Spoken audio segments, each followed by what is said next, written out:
Greetings and felicitations, everyone. Peter here with another Star Trek Revisited episode. Each episode, I spend some time reflecting on a classic episode of Star Trek that I've seen many times before. This week, I'm going to dive into a personal favorite of mine from season 1 of Star Trek, the original series. It's called The Conscience of the King, and it's coming up right now. There is a lot that I love about this episode, and it starts out in dramatic fashion with a dagger being clenched in a hand. A very, very cool opening shot. This hand belongs to an actor called Anton Karidian, who is performing Shakespeare. Now, what I immediately like about this opening scene in this episode is the rich colors and costumes and backgrounds and the great cinematography on this episode. From the very get-go, this feels quite different to many of the episodes we've seen already today. It just has a really unique feel to it, which I really, really love. And we realize that we are seeing a performance of a classic Shakespearean drama unfolding in front of our very eyes. And Captain Kirk is present. He is sat in the audience with a friend of his who is very, very agitated. And with good reason, it seems, because this individual that Kirk is talking with, is sitting next to, believes that the man he is watching on the stage is not an actor, but actually a vicious tyrant from 20 years prior, known as Kodos the Executioner. So we've set up this episode beautifully, and we have reached the opening titles as Kirk looks closer at the individual he's watching and starts to wonder himself. It will become clear as the episode progresses why this is particularly meaningful to Kirk and the individual he is speaking with. Now, after the credits, we get a lovely shot of the Enterprise remastered in orbit of this planet, which I believe Spock refers to as Planet Q later in the episode, which is an interesting name for a planet. Episode title there shown as The Conscience of the King, which is a really great title, and it'll become clear towards the end of the episode why it is so named. It transpires that the individual Kirk has been with is someone called Dr. Thomas Layton, somebody who Jim Kirk has been acquainted with for many, many years. And Kirk is rightly furious with Dr. Layton because, as was relayed in his captain's log, the Enterprise has been lured here with the promise of some revolutionary treatment that Layton has allegedly discovered that would help with some genuine problems throughout the galaxy. But Layton has lured Kirk here under false pretenses because he has determined that this individual, who was in a visiting troupe of actors on this planet, was and is Kodos the Executioner, and not, as he claims to be, Anton Karidian. I love the fact here that Kirk is tolerant and obliging of his friends' concerns, but is also relaying to him the trouble that he has gotten them both into for leading a starship off course on false pretenses. But his friend Tom is determined. Nothing is going to distract him from this. And this is enough to, even if it's not obvious yet, but this is enough to get Kirk's curiosity piqued. Tom Layton's wife Martha is also present, and she also cannot convince him otherwise. This is something that Tom has become obsessed with. And as Tom turns around, it becomes very, very obvious why this would be the case. Half of Tom's face is obscured by a black covering. He only has one working eye. The rest of it is basically covered in black, which is something quite unique. I've never seen any makeup like this ever before. It's not explicitly stated what Tom Layton's injuries were, but he goes on to explain more and do some great scene setting for us that only 9 people ever saw Kodos the Executioner. That is 9 people who were alive to tell the tale.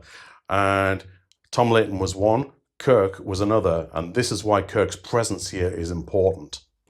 Kirk makes his apologies and leaves, and he's on board the Enterprise now. And as I said, what I really like about this encounter is that Kirk trusts his friend. He's annoyed. He is unhappy that he's been led here under false pretenses, but he trusts his friend enough and his curiosity is piqued enough that he is in the briefing room and he asks the library computer to compare these two figures.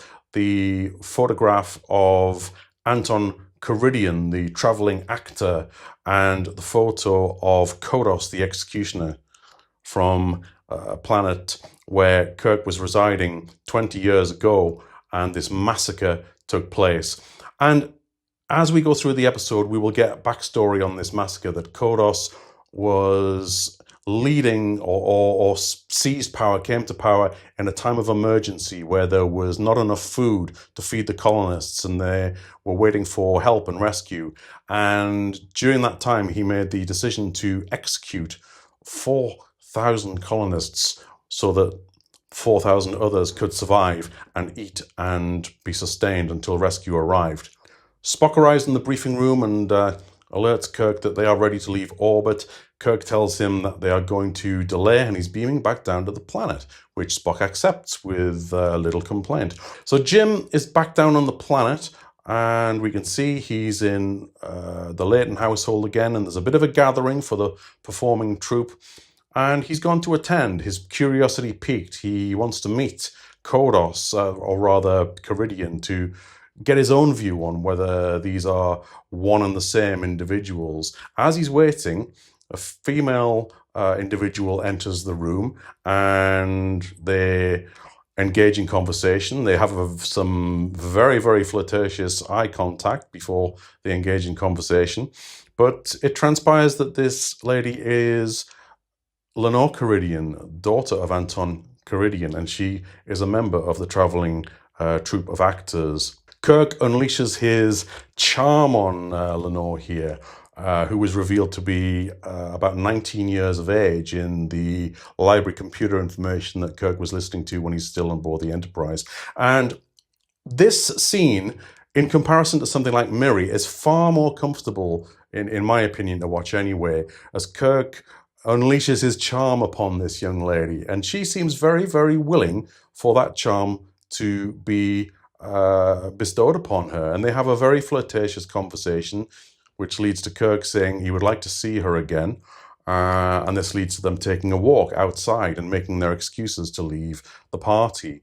In this time that they've been talking, Kirk has expressed his wish to meet her father, but she's relayed to him that he rarely appears in public, if at all. So they walk, and it's very romantic, and they are about to embrace when Kirk, from the corner of his eye, spots a body on the ground, and he goes over to it, and it's discovered that it's Tom Layton. Tom Layton is, in fact, dead, and Lenore reacts appropriately with shock at what they have just discovered. So in the next scene, this is strange to me when I think about it. I've never really thought of it like this before, in that the body of Tom Layton is miraculously back in his home, his own home, and Martha Layton covers him up with a blanket. Who carried him back home and how, I'm wondering, and is that appropriate? Should this not have been a crime scene? Would his body not have been taken to a laboratory for an autopsy or a post-mortem? That just sticks out to me a little bit, and it's not something I ever thought of before. Martha reacts in a mixed way, which I love the performance of this actress performing this role here. She's sort of relieved that he is now at peace, but then embraces Kirk and says she can't imagine how her life is going to be without him. So if Kirk's curiosity wasn't piqued enough before the mysterious death of his friend in very suspicious circumstances, it certainly is peaked now. And he calls the Enterprise and asks to be put through to the orbiting Astral Queen, a vessel which a friend of his, Captain Daly, is commanding. And the Astral Queen has been tasked with transporting the traveling troupe of actors to their next port of call. Kirk calls in a favor of his friend once he's relayed to the Astral Queen via Uhura on the Enterprise, and he asks them, don't pick them up. Leave them stranded. And Kirk says, I'll pick them up. So he wants to stay close to this group of actors. He's sensing something here. And this plays into Kirk's intuition, his trust in his friend, his trust in his instincts. He knows something is not right here. And he is now in the same position that Leighton was in before he died. So moving on, and one thing I'm loving in this episode so far is the music. The music in this episode, in addition to the direction and in addition to the lighting, is very, very special. It's very, very distinctive and not quite something we've heard or seen before yet. I like this very, very much. There's some subtle details in this episode that I find to be very, very pleasing from my perspective. But anyway, on the bridge, we get a lovely wide shot of the bridge, so we can see the command chair, helm navigation, we can see Spock standing near the engineering station, and we can see that our good friend Eddie Paskey, Mr. Leslie, is on helm duty in this episode, which is wonderful to see. Spock alerts Captain Kirk that they are ready to leave orbit. Once again, he's already tried this once in this episode. But Kirk says, I think we're due to make a pickup. And Spock looks bemused. But then Uhura pipes in and says, Captain, and Lenore Caridian has been beamed aboard and is asking permission to come to the bridge. And Kirk says, permission granted. And up to the bridge from the transporter pad comes Lenore, who is wearing a very, very well-designed costume, and it's something that I always notice. The costumes in this show are really, really well put together. So she arrives on the bridge, and she comes over to Kirk, and she relays the fact to them that they need a favour, that they've been stranded. And Kirk's playful with her at first. He says, oh, I'm not sure about this, but... And they have a bit of banter and back and forth, but it's clear to both of them from the get-go that Kirk is going to grant them passage. I don't think that's ever doubted for a minute, and I love that. But she offers to give the crew a special performance of their act in exchange for a lift. And with that all set in motion, she excuses herself, leaves the bridge, and goes to make arrangements to get the travelling troupe ready and to be on board the Enterprise. As she leaves the bridge, we get a massive thumbs up for Yeoman Janice Rand. Yeoman Rand enters the bridge, and this is a thumbs up, but it's also a thumbs down as well, because this would be her only scene in this episode, and it would also be her final ever appearance in Star Trek The Original Series. At this point in time, it was decided not to continue with her character.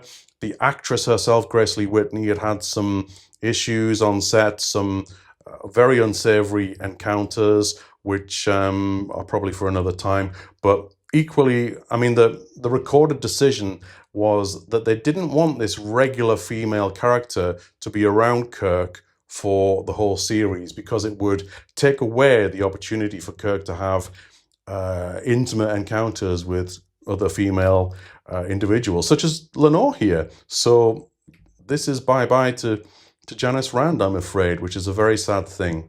Spock inquires quite rightly as to their course. Kirk relays that they are headed for Benicia Colony. This would be the first of two occasions that we would hear the name Benicia Colony in Star Trek The Original Series. The other time that it is mentioned is in the final ever episode in Season 3. Upon hearing that Benicia is their destination, Spock retorts that is well off our course. It will take us a great deal out of our way.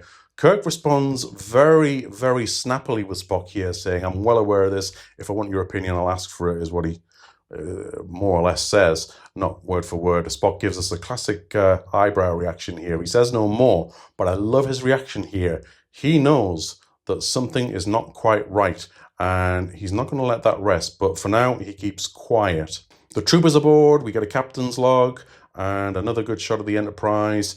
And then back on the bridge, Kirk goes over to the library computer at Spock's station while Spock is engaging conversation with Uhura. This is something you don't see too often. You don't see Kirk sat at this position on the bridge very often. And we saw it in Mud's Women, actually, when Kirk was using Spock's viewfinder to get some readings. But we don't often see Kirk here. But Kirk gets some important information here about Anton Caridian. And Spock takes a special note of this. His Vulcan ears are no doubt hearing this. And we get a lovely shot here of the speaker on Spock's station close up, which looks really cool, and I really like that. Now, Kirk has asked for names of individuals who were present on planet Tarsus 4 when Kodos carried out his massacre. And there are a list of 9 names that are read out, and 2 of those names are very familiar. One is himself, Captain James T. Kirk. The other is Star Service Lieutenant Kevin Riley, who was assigned to the Enterprise. And we have seen before in the episode The Naked Time when he was at the navigation station.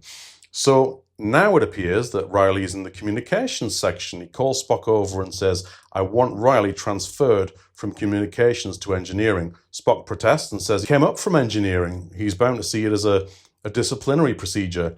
Kirk again is snappy with him and says, I don't need this, or words to that effect, just make it happen. Now, what I love about this exchange is that Spock seeks out Dr. McCoy, and we get this wonderful scene between Spock and McCoy in sickbay. McCoy's having a quiet few moments. He's not had time to relax for a while, it seems, from what he's saying.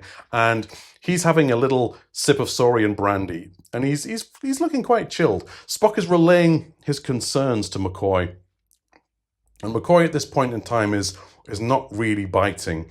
Spock notes that it's unusual for Kirk to do what he's doing. There seems no reason for it, and McCoy rightly relays to him that Eleanor is a very attractive young lady, and did you see that Juliet? That's reason enough. And Spock said that he had considered that, but he disregarded it. McCoy's very jovial in this scene, though. He's in a happy, playful mood, and he said, care to have a drink with me, Mr. Spock? And Spock declines, and McCoy shrugs his shoulders, and I love this line. He says, but fair enough, Spock, but if you won't have a drink with me, then at least don't disapprove of me. And just great chemistry between these two fine actors as ever. Meanwhile, Kirk is using his charm and getting closer and closer to Eleanor Caridian, who's wearing another wonderful costume. I've got to give the props to the costume department here. This is a really nice outfit. And they go into a set here, which is the only time we ever see this set in the original series. This is the observation deck. And from their perspective, as they enter, to the left is the flight deck where the shuttlecraft are stored, and this is the first time they ever reference the shuttlecraft in the original series. We don't actually see any shuttlecraft yet, but we certainly will soon. The other windows to their right look out to space, and it's a lovely little scene that they have a nice little exchange, and Kirk is really laying on the charm here, and I really appreciate this scene. Back on the bridge, Spock is looking pensive. He's definitely wanting to know more about what is going on with Kirk. So he quizzes the library computer himself. He runs the names in that he heard earlier for comparison. Anton Caridian, Captain James C. Kirk, Lieutenant Kevin Riley. And he asks the computer to correlate and find out if there is any shared experiences among those individuals. He quickly obviously gets what he wants, because in the next scene he's relaying to Dr. McCoy again as they're walking through the corridors that Kirk had been on planet Tarsus 4, as had Kevin Riley. Isn't it unusual that we just so happened to transfer Riley down to the engineering section just as this troop is brought aboard? And looking at the history records of those other names on the list that Spock identified, 7 out of those 9 people are now dead. The only 2 survivors of the Kodos massacre on Tarsus 4 who could identify Kodos are Kirk and Riley. And the deaths of those other 7 individuals occurred when the Caridian party was somewhere close by. So there's enough here now for Spock to be suspicious. And I love that he's relaying this to McCoy. He and McCoy have some banter, they have some back and forth, but at the end of the day, they trust and respect each other, and I love to see that. So for the first time in this episode, we see our friend Riley, and I love this guy. This character is played brilliantly by Bruce Hyde. Second and last of his appearances in Star Trek, the original series, and it's such a shame that was the case. Now, he's in engineering. He's, as Spock suggested, considering this a punishment. He doesn't quite know what he's done wrong. He calls up to the rec room and says, hey, rec room, anyone, talk to me. And a yellow-shirted crewman gets up, answers the comm, and he answers, Larry Matson here. And I looked up this guy on IMDb. He's a very dashing-looking fella. This is his one and only appearance in Star Trek, the original series, as if IMDb is to be trusted. But he asks what's up with Riley, and he says, well, I am down, not up. I'm down in the engineering section. And Matson says, oh, you've been a bad boy. What did you do? And he says, I don't know. Riley hears Uhura playing in the background, and he inquires, "Hey, put her on. I want to talk to her." And Uhura is playing Spock's Vulcan lute, which is wonderful to see. I love this. That obviously Spock knows and respects Uhura enough to lend her this instrument, which I think it's fair to say we know is belongs to Spock. Unless there's another example of it nearby. But this I really, really like. I mean, she's just plucking away at this point. She's not playing anything in particular. In the background behind her, we can see Lieutenant Brent wearing red on this occasion. So Riley requests a song, and Uhura happily obliges, because we all know how much Nichelle Nichols and Uhura, her character, love to sing. And this makes Riley very, very relaxed. It makes him feel better. All the while in engineering, though, as he ponders over his plate of food and drink that's next to him, there is a shadow in the background. Again, amazing cinematography in this episode. I love how well this episode is filmed, how well it's lit, the music, everything comes together really, really well in this episode, and I love it. But there's a shadow in the background. We cut to and from engineering in the rec room, where we see everyone enjoying Uhura's wonderful performance. Then there's a shot of a gloved hand using a plastic bottle spray to spray something into Riley's drink. The song starts winding up. As it does, Riley ponders his drink. He pauses for a moment, but then takes a sip. Uhura finishes the song, and then over the comm says, "How was that for you, Riley?" And they get no reply other than Riley choking, and in panic we cut back to him, close up on his eyes, and then see him struggling with the effects of the poison that has been put into his drink. The next scene in sickbay is what we see, and Riley is in bed and in danger, and we see Spock and McCoy conferring over this, saying hopefully he will pull through. And Spock says, regardless of anything, the next target will be the captain. We cut to the next scene where McCoy is working on his report of what happened with Riley. Spock demands that McCoy come with him to share this report with Kirk, and they go and confront Kirk about it. They, for once, somebody actually buzzes on the door of quarters in the Enterprise, which is, I think, is a first, to be honest. Instead of wandering straight in, they respect Kirk's privacy. Kirk working away in his quarters. In comes McCoy and Spock. McCoy presents his report, and then Spock confronts Kirk about what he knows and the fact that he knows what Kirk is up to and what he suspects. Kirk doesn't take well to this, and a tense exchange follows. There's mutual respect between these characters, but there's an irritation here between both of them in a way, that Kirk feels his private decisions are being questioned by his first officer. His first officer feels that his captain has been leaving him out of things for the wrong reasons, and that he should have been informed. Spock is actually right here.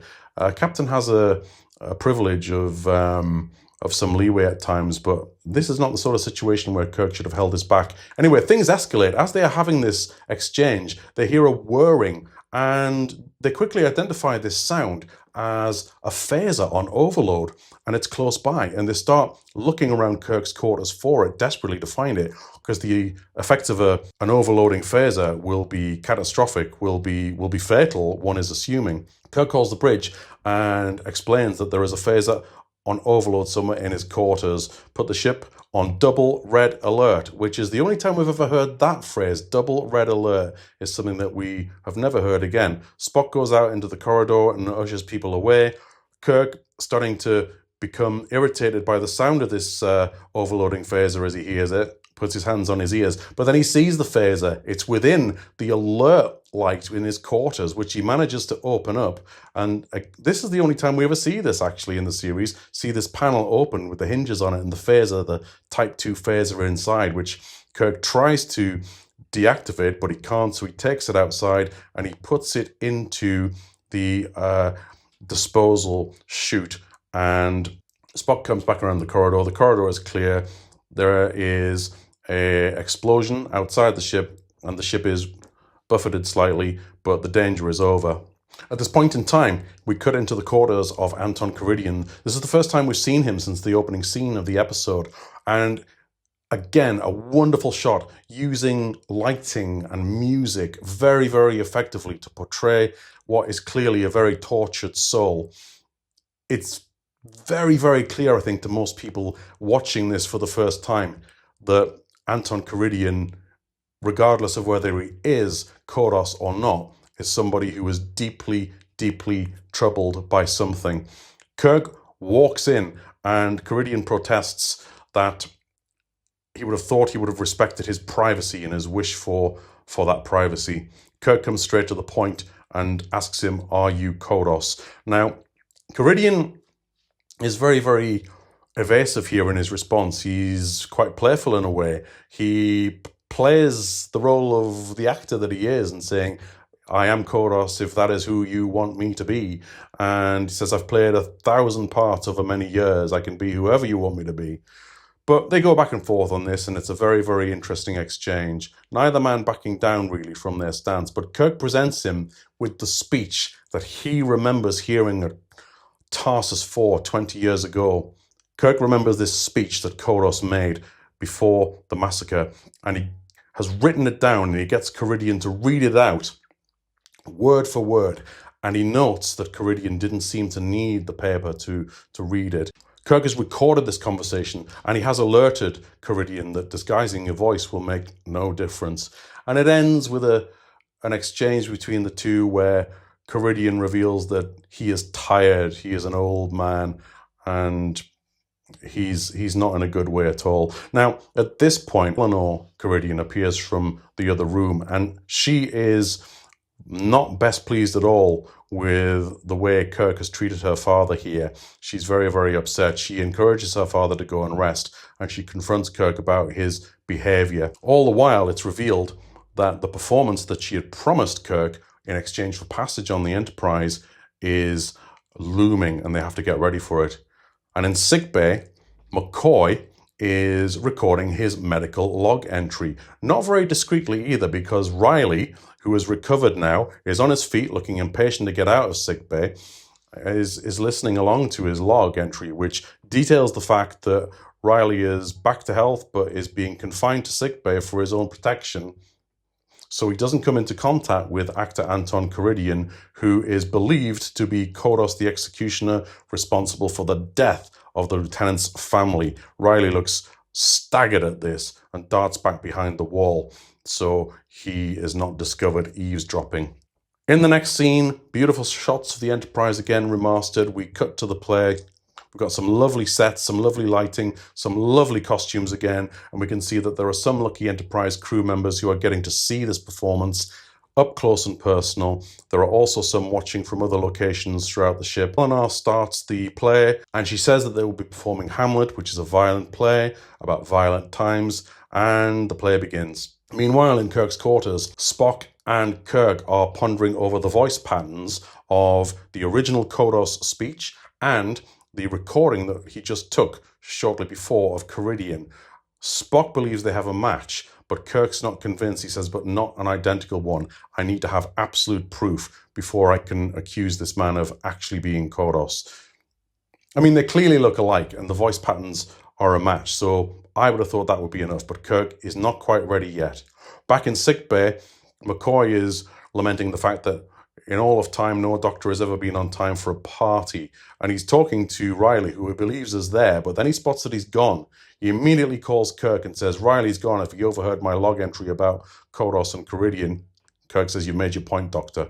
The play is in full swing. Karidian is working his magic, and the crew are very, very engrossed in it, and just such wonderful scenes. Kirk dashes in, he's backstage, and he is very, very concerned about Riley doing something stupid here, and rightly so, because Riley appears backstage, phaser in hand. Kirk challenges him and says, "Riley." Riley looks at him and says, "That man killed my father, my mother." And Kirk says, "But can you be sure? You have to be sure." And Kirk says, "Give me the phaser. That's an order." And Riley does actually relent here.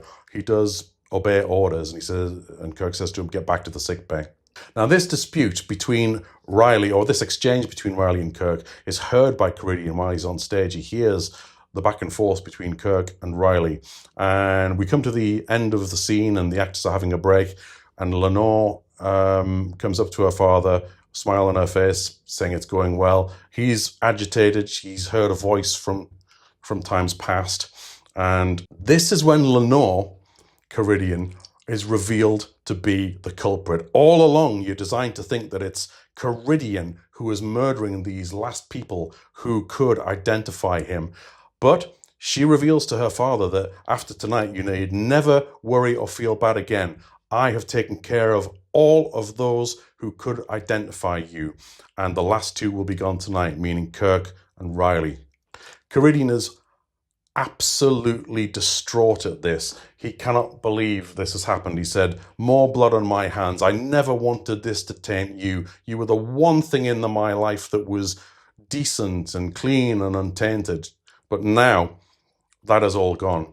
In desperation, he hugs his daughter. Kirk is looking at all of this, and she says to him, "No one can hurt you now." And she spots Kirk there and says, "Not even Captain Kirk." Kirk approaches them both. Caridian almost tries to defend what happens. He's given up now. He's admitting that he is Kodos, and he said, "It was a difficult time. Decisions had to be made." Kirk calls for security. And this is a massive thumbs down for me here. Enterprise security, once again, and yes, it's a plot device, I know that, but once again proving how incompetent they are. This guy walks up to Caridian and Lenore Caridian practically turns his phaser holstered to her, and she grabs a hold of it and runs off and out into the stage, and the audience screams. Caridian implores her to stop, but she at this point has lost it, and it's very, very clear that what she's been doing has had a massive impact on her, and she has lost an element of her sanity in this process. Her eyes reveal the madness within her. Kirk moves forward. He takes steps towards her, but she warns, "I know how to use this, Captain." Caridian stroke Kodos then charges forward, trying to convince his daughter to stand down. At that moment in time, she senses danger coming towards her and inadvertently fires and kills her father, and she's distraught at this. Now, a point here that I need to call out is that phaser set to kill, I believe, would normally disintegrate the individual, but that is not the case here, but we'll let it go. If anyone's got any information on that I am unaware of, then please relay it to me. But as far as I know, a kill setting on a phaser was always disintegration. Kirk uses this moment of distraction to disarm Caridian, and the danger is over. We cut to our end scene. We're back on the bridge. We're getting ready to leave orbit.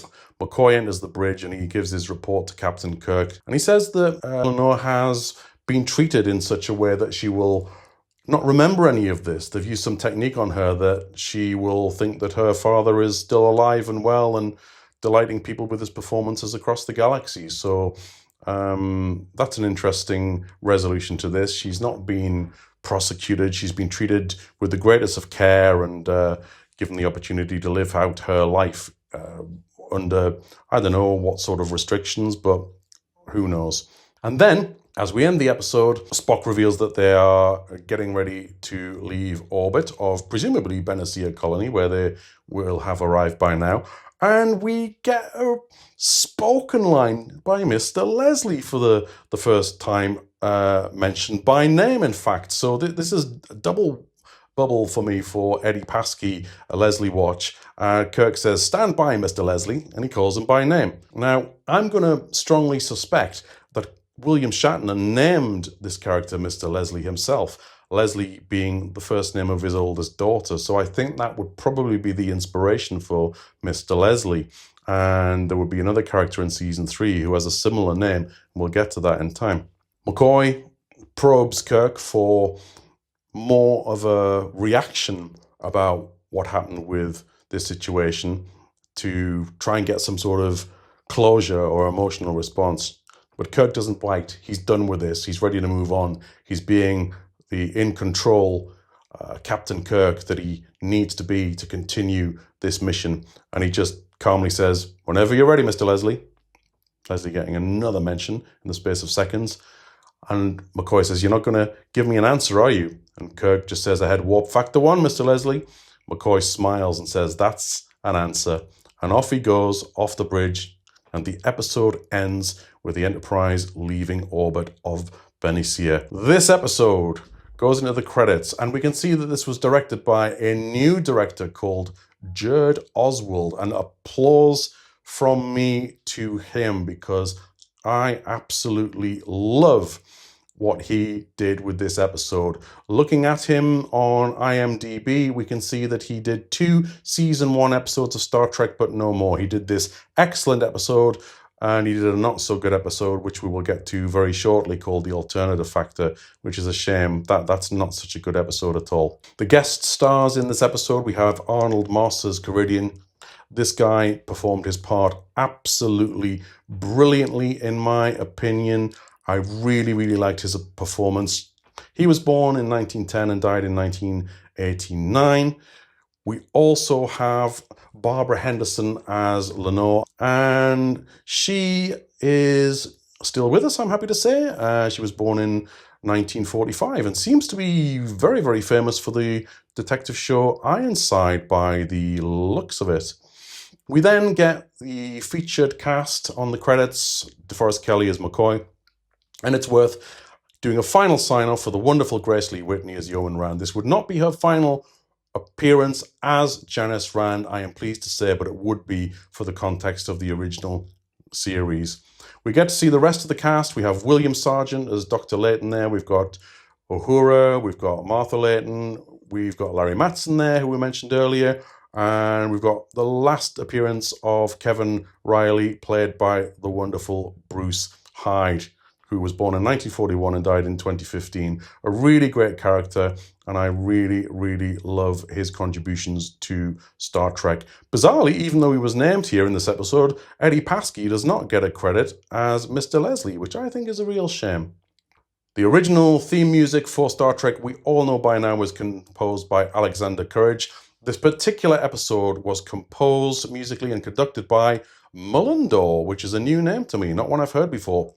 But I, as you can tell, have really loved the cinematography, the direction, the music in this episode. Just everything was a perfect storm in this episode for me. And Mullendore did some really, really great themes, introduced some really great themes, some of which would be repeated in the wonderful episode The City and the Edge of Forever, which is to come later in this season. One fun fact that I noticed on looking at IMDb was that the Enterprise computer voice was listed in the cast on IMDb, and it was Majel Barrett, who we all know as Nurse Chapel and Number One, and she would go on to play this role in various different iterations of Trek for many years to come. It's the first time I've noticed that. I think it may be the first time it happened, but do correct me if I have missed an earlier episode where this was the case. I know people out there who certainly will correct me if I have missed that. And finally, let's get to the score of this episode. On IMDb, this episode, in my opinion, gets a low score of 7.1. I think this deserves way, way more. Maybe I'm being a little bit generous here, but I am going to give this one a 9 out of 10. I think it is so good. We got some great characters. We got some great acting. The lighting, the music, the direction, the cinematography, everything about this episode was great for me. I was even tempted to give this one a 10, but I thought maybe that would be getting a bit carried away. But there we have it. And there we are, my friends, another episode in the books. As you can tell, I really enjoyed that one. I always have enjoyed that one. From my earliest memory of seeing it as a young child, way before I could record it on VHS. The first VHS that I recall having in my family was, I think, 1984. And then I didn't see it for a good few years after, when I was able to buy it on VHS when they were released in the UK. But I really, really love this one. The next episode I'm really looking forward to. It is another favourite of mine from season 1, the Galileo 7, which is appropriate because the shuttlecraft notion has just been introduced in The Conscience of the King. The following episode, we'll actually get to see the shuttlecraft and the flight deck, or hangar deck as it was sometimes called. So nice bit of continuity there in terms of production order working well, as opposed to broadcast order. So we'll leave it there. Please do give me a thumbs up if you've enjoyed the episode. Please leave me some comments and thoughts if I've missed anything obvious in terms of trivia, if you disagree with me in terms of my likes and dislikes. I would absolutely love it if you hit the subscribe button as well. The views on this channel have been wonderful so far, but I'm greedy. I would love for you all to hit the subscribe button as well, because it's going to help me grow and reach a wider audience. And also, it's completely free and takes a second to do so. So why wouldn't you do me that favor? I would love you so much if you did. Right, let's wind things up. I'll be back real soon with the Galileo 7. In the meantime, you all take care, stay safe, travel well, and above all else, live well and prosper. Bye-bye.